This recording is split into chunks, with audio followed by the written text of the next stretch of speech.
What kind of thing do you think is going on that is criminal in your mind?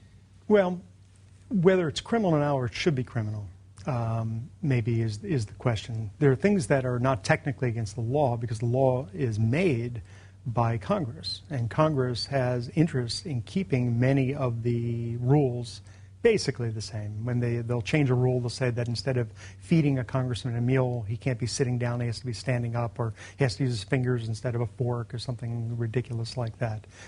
Real change has to come to Washington to stop the revolving door and the power of money in the system. That is where I, as a lobbyist and other lobbyists, exercise real power and real control over Congress and other offices.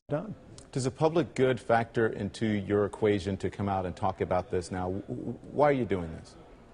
Well, it's mainly to try to make some recompense for the fact that I participated in a system that is very bad for the country, the special interest system where the powerful get things that other people don't get. It's the frustration for people that occupy Wall Street, the Tea Party, all over the country. People just can't stand what's happening in Washington, and they're right. And what I try to do in my book is show them exactly why they are frustrated. Frankly, I'll probably make them more frustrated when they read exactly what does. And they kept doing even the night I was indicted.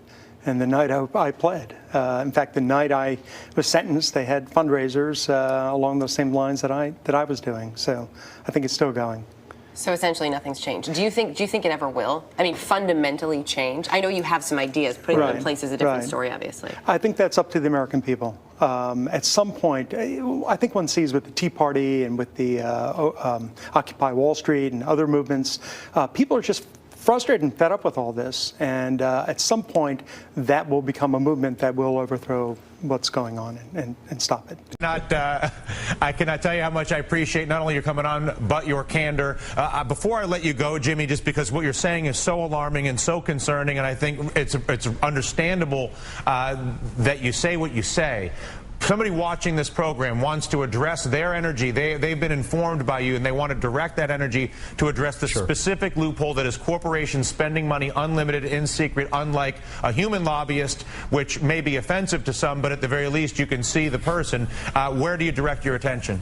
Call your member of Congress. Call your senator. Call the White House. Call the Chamber of Commerce. Call Emily's List. If you're a member of a labor union, call your labor union. Call your elected representatives and the people that represent you both publicly and privately and say to them, I don't want a single penny of my money.